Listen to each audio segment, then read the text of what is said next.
बहुत खुशी है कि इतनी सर्द शाम में आप सब लोग यहाँ पे इकट्ठे हुए हैं इस मौजू पे बात करने और सुनने के लिए। आज एक सर्द दिन है, कनाडा की दांत बजा देने वाली सर्दियों का, और मेरा और ताहिर साहब का ताल्लुक जिस इलाके से है वहाँ पे वो इलाका अपनी गर्मी के लिए मशहूर है। तो आप समझ सकते हैं कि हमने इस मौसम के साथ कैसे एडजस्ट किया होगा। लेकिन इसमें दिलचस्प ये है कि मुझे गर्मियों से नफरत है और सर्दियाँ बहुत पसंद हैं। गर्मियाँ चाहे कनाडा की भी हो, मुझे पसंद नहीं है। तो पिछले कुछ दिनों में डॉक्टर साहब का एक कॉलम शाया हुआ कि क्या सर्दियों का मौसम आपके लिए उदासी का मौसम बन जाता है। तो मैंने डॉक्टर साहब को इस पे बताया कि मुझे तो सर्दियाँ बहुत पसंद हैं, और मेरे वालिद doctor Karamat Ali, he was a socialist, तो वो इसमें भी अपना सोशलिज्म ले आते थे और मुझे कहते थे कि आप बादशाह लोग हैं, कि आप लोगों को सर्दियाँ पसंद हैं। सर्दियाँ अमीरों का मौसम होता है, जो गर्मियाँ होती हैं वो गरीब किसान मजदूर का मौसम होता है। ट्यूबवेल से नहाए और दरख्त के नीचे सो गए। आप ठहरी एलीट सोशलिस्ट। तो डॉक्टर साहब ने उस पर तड़का लगाया, मुझे अपने नाना का एक शेर सुनाकर। कसाम ने लिखकर मेरी किस्मत में फकीरी, फरमाया मिजाज इसका अमीराना बना दे। तो ये बात करने के दो मकासद थे।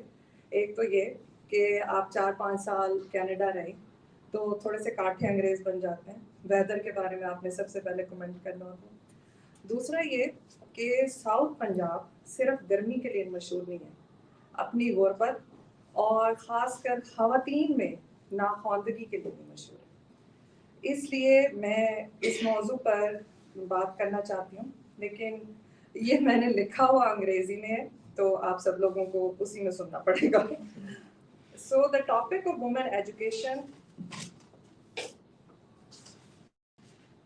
The topic of women education and empowerment is a very sensitive topic, but it has been a very controversial too. For the last 8 decades, women activists, social scientists, political activists have been working on it. So I'm not going to use any fancy terms or statistics to elaborate on this topic. I just want to tell you a story of a very simple girl from pre-partition Punjab. That girl got married in 8th class, and her husband didn't allow her to study any further. Then partition happened, children happened, marriage responsibilities happened, and she couldn't study any further. As we say that it is a cycle of life, some years later, she found her daughters in the same place, but she decided to fight back at the cost of lifelong rift with her husband. The daughter was my mother, Sadka Karamat Ali. That woman was my grandmother, Afzal Begum. That daughter went on to become professor of history. And now, here I am standing on the empowerment given by my grandmother to me. So she not only broke the cycle of patriarchy, but she also initiated a chain reaction of women empowerment. I not only stand here on the shoulders of my grandmother, mother, but also on the shoulders of my father, Taya, and grandfather, all vocal supporters of women education and empowerment. Ladies and gentlemen, the whole point of this narration is to tell you that women education and empowerment are not fancy terms. This is the fight that we all are fighting every day silently in our lives. Our grandmothers, forefathers, foremothers fought for it persistently to release both men and women from the cage of ignorance. These issues should be near to the heart of every emotionally intelligent human being, not women alone. That's why I find it disappointing when even very educated men and women label these topics as imported ideas from West to destroy the morality of the society. As Dr. Saab has given me the part of Eastern feminist movement, I'm thankful to him for this chance. It has made me more proud of my origin, my heritage, my history, my civilization. I want to make it clear that Eastern feminist movement in general and South Asian feminist movement in particular is our very own biological movement reflecting the color of our society. And we don't owe anything to anyone. How can we forget Savitribai Phule, the first female school teacher of India, who along with her husband Jyotibai Phule established first girls' school in 1848 in India. Her friend Fatima Sheikh, the first Indian Muslim school teacher, helped both of them to establish 18 schools and a center for children of rape victims. I'm talking about 1850s, ladies and gentlemen, where the children could be left instead of killing them in the name of honor and tradition. They were strong advocates of widow remarriage and strongly opposed child marriage. If this is not our own version of feminism, then God knows what it will. Likewise, we haven't learned the lesson of empowerment from West. We have learned it from Sarojini Naidu, the first woman who fought with the Britishers to give the Indian woman the right to vote. She laid the foundation of the women wing of the nationalist movement resisting British government in India. So it should not be surprising to anyone that women in Pakistan gave the most fierce resistance to dictators. Fatima Jinnah to Ayub Khan, Benazir Bhutto to General Zia and Musharraf. Thousands of women protested against these dictators' fascist laws. Begat Said Khan, along with Farida Sheikh, Nigar Ahmed, Najma Siddiqui, Zohra Yusuf, Khawar Mumtaz, Hilda Said, Lala Rukh formed Women Action Forum to fight against Zia's Hudood Ordinance. Asma Jahangir fought for the constitutional rights of Pakistan in both courts and streets. Along with her sister Hina Jalani and I.R. Rahman, I should say legendary I.R. Rahman, laid the foundation of Human Rights Commission of Pakistan in 1983 and formed a law firm to fight for free of charge for women charged under Hudood Ordinance, for the political prisoners, laborers, farmers. The brutality with which police baton charged these women is still etched in the memory of Pakistani people. Kishwar Nahid, Famida Zia wrote extraordinary literature challenging these dictators and fighting to protect the human rights. Famida's couplet still echoes in my mind, which I want to share. Har ashk musir, har ah bazir, ye raat hame manzoor nahi. Parveen Rahman fought for 28 years against land and water mafia of Karachi as guarantor or MP. And finally, she got assassinated by the same mafia. And still, the culprits are roaming free, and her NGO is begging for justice. Aurat March in the recent years has highlighted the social, economic, and psychological problems faced by Pakistani women in everyday life and have offended the false egos of many Godzillas in Pakistan. Neha Mankani, a midwife based in Karachi, toured from one village to another village in 2022 floods in Sindh to provide maternal care to pregnant women displaced by a flood. Kamla Bhasin of India coined the term capitalist patriarchy to describe women ownership by men in capitalist society, established Sangha, and headed 1 billion rising in South Asia. Iranian women resisted the regime by initiating Zan Zindagi and Azadi. Nargis Mohammadi is still in jail and received the Nobel Prize for her resistance in 2020. All those who say that women are completely free and safe, please visit Afghanistan, where a vibrant culture has been turned into a woman's graveyard. And I am sorry to say, the West has facilitated it. Women are languishing in jail for protesting for their rights to education, health, and work. I want to shift my focus back to Pakistani women's situation. I just want to present one statistic to show the situation in Pakistan. Pakistan ranks 132 among 134 countries in the economic gender gap among men and women, according to the World Economic Forum. As Pakistan is not all about Karachi, Lahore, and Islamabad. There are rural areas under the captivating rule of Sardars, Nawabs, Jagirdars, and Vateras, making life miserable for women. How can we forget the horrific Bara Khan incident, where a young girl was raped and murdered in the most horrific way, and still the culprits haven't got punished. This makes it most horrific because the women I have mentioned and their struggle is more important. Asma Jahangir very clearly pointed out women empowerment is not about distributing sewing machines to women. It is giving voice to the voiceless. This voice can be given only through education, but also imparting strong social and political consciousness among women. Unfortunately, we are seeing a downward spiral in education in Pakistan with overall literacy rate of only 60%, 46% for women, 70% for men. Pakistan has the largest number of the out of school children in the world. And unfortunately, among these children, 32% are girls. These out of school girls will grow up to become illiterate, voiceless women. And Pakistan spent only 2% of its GDP on education.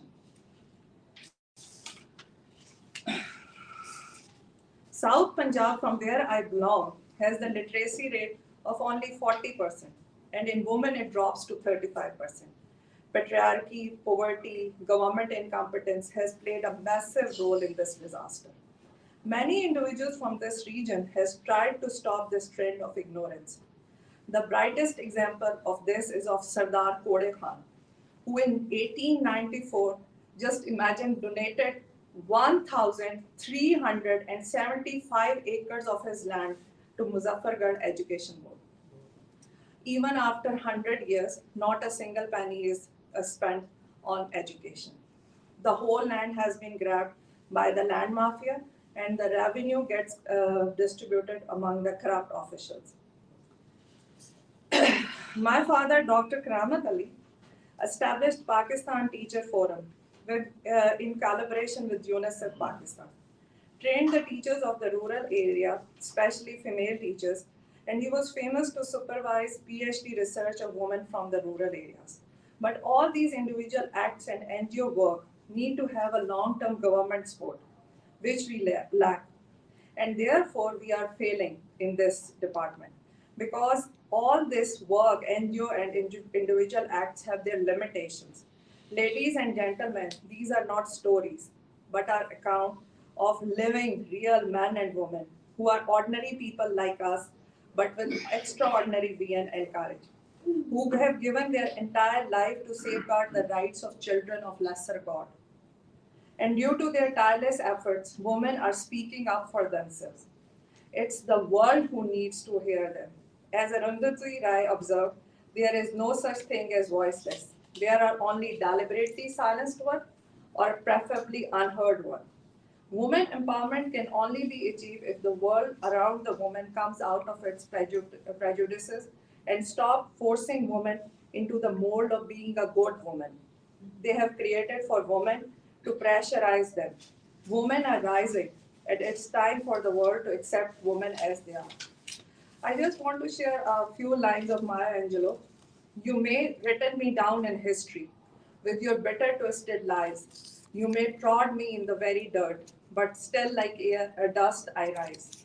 You may cut me with your words, you may cut me with your eyes.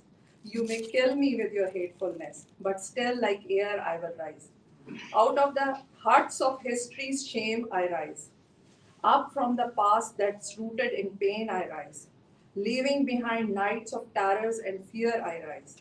Into a daybreak that's wondrously clear I rise. Bringing the gifts that my ancestors gave. I rise, I rise, I rise. Thank you.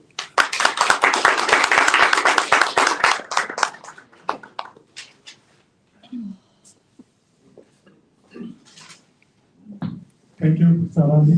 हमारे दरमियान MDP दीपक आनंद तशरीफ रखते हैं। वो बड़ा मसरूफ हैं आजकल, लेकिन टाइम उन्होंने निकाला हमारे लिए। I'm grateful to him and he wanted to say a few words before we proceed to our next keynote speech from Dr. Khalid Suhail.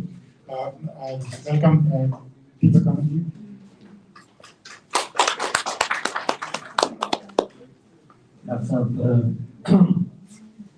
I just wanted to say कि ताहिर भाई said आपको तो सब सुन लेंगे, मेरी थोड़ी मुश्किलात हो जाएगी। तो उन्होंने कहा इसलिए तुम्हें बीच में डाल दूंगा। Thank you. It was so wonderful. Thank you. It was. You said you're not going to talk about the data, but it was full of data. But it was a data to inspire. So thank you for that. And I absolutely missed Usma's words, which I have a lot of respect for Usma, what she has achieved over life. But before that, I think what we want to talk about is Taiwan, your initiative, Life with Dignity. That itself is a powerful word. And I see your home, and I see everyone in your home, and I see the examples of life with dignity. And that is, I always say, it has to start from where you are, and you are an example of this.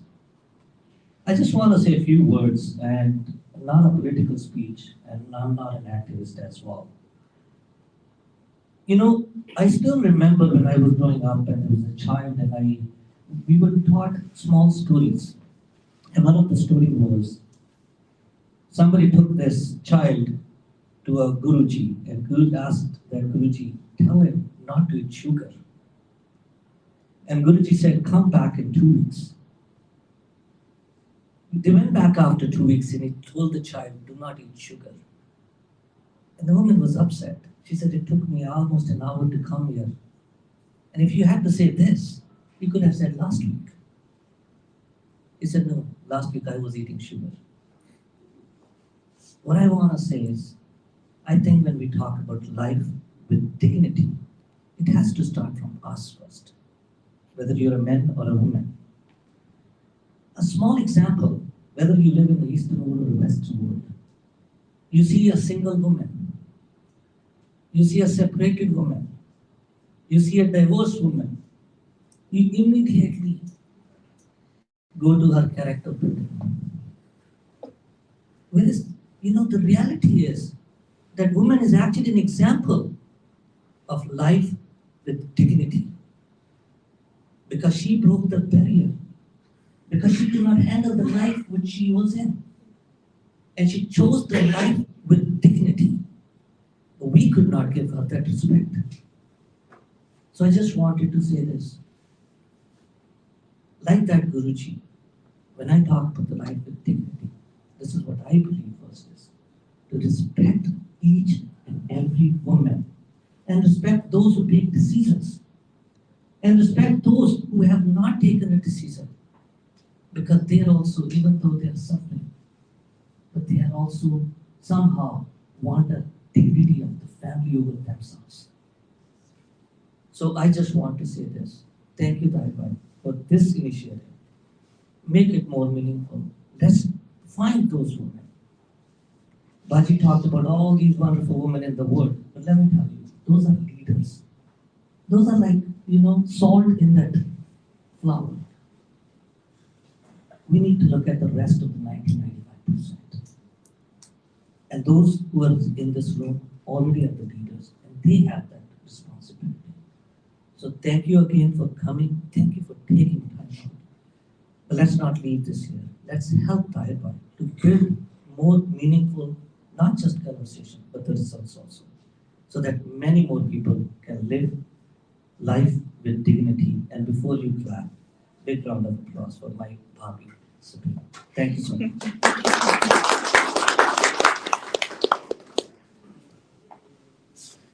Thank you, Deepak. Or definitely, of course, we are looking for support from you also.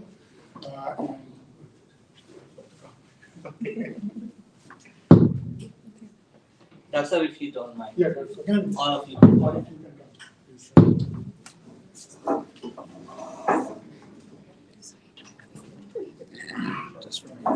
Wait, do you want to come outside? Maybe it'll be easier.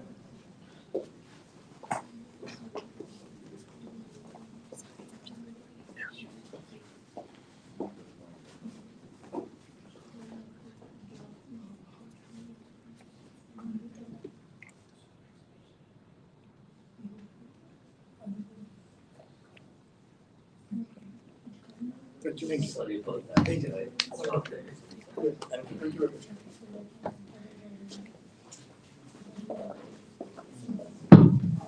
So we were talking about the women empowerment, and of course, I'm thankful to my wife. Deepak reminded me about that one. So because she empowered me to do this sort of social work. Otherwise, of course, if she's not supporting me, I couldn't do that all that. So today we have Dr. Khalid Sahel, and I will not introduce him because I can't do a justice if I start introducing him, and because we can write a books about him, and it is already written books. I'm not exaggerating that we can write books. Yeah, that's what I'm saying. No, about him also, like about his personality, his work, what he has done as a humanist, as a psychologist, as a psychiatrist, as a poet, as a writer, as a thinker. So, ये अपना तारुफ आप हैं, doctor साहब, please.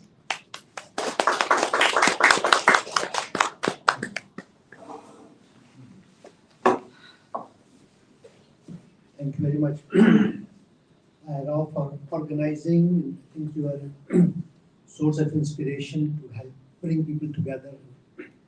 So originally I was planning and I was making notes to speak in Urdu, but Sara Lee's speech mostly in English, and then I saw a gentleman, Al, so I think that if I speak in Urdu, he might be sort of not be able to understand. So I thought maybe shifting my mind from Urdu to English. I think I want to share a few things. Some are more personal, some are more philosophical, some are political, and some are creative. So the personal part is, I think as Deepak mentioned, that we should start from personal life in the family. So some of you know that I have a niece, her name is Varda. She lived with me for about 4 years. When she invited me to her graduation in Oshawa it was a Durham college and then it became Durham University. So when she invited me to her graduation, usually the graduations are quite boring. I mean, you sit there and there are lots and lots of people. So they are coming on the stage for a few seconds in this black gown, and you can't even recognize. You need to have a telescope to recognize your own daughter or son or nephew. So I was sitting there watching her coming for 10 seconds on the stage, getting a degree and then moving to the other side. But in those few seconds, I composed a poem. So I take sort of excuse from Al, so I want to read that in Urdu because I wrote it in Urdu. It's called औरत की degree और 4 नस्लें. आज एक अहम दिन है. आज मैं बहुत खुश हूँ. आज मेरी भांजी वर्दा की कॉन्वोकेशन है. मैं बड़े फख्र से उस तकरीब में शिरकत कर रहा हूँ. वो गाउन पहनकर स्टेज पर डिग्री वसूल कर रही है और मैं सोच रहा हूँ मेरी नानी सरवर की तालीम 2 जमातें थी. वो सिर्फ अपना नाम लिख सकती थी. मेरी वालिदा आयशा ने 8वीं जमात तक तालीम हासिल की.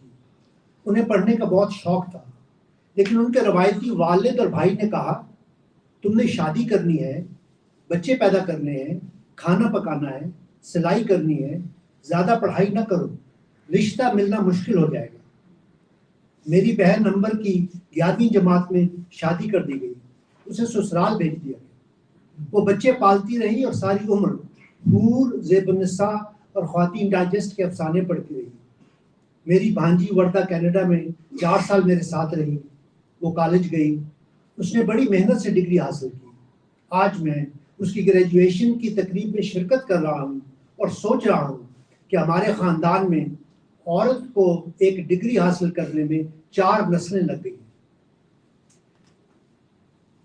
वर्दा बखूबी जानती है उसकी डिग्री तालीम की वो कुंजी है जिससे उसके लिए जिंदगी के बहुत से दरवाजे खुल जाएंगे. Just to briefly translate for Al,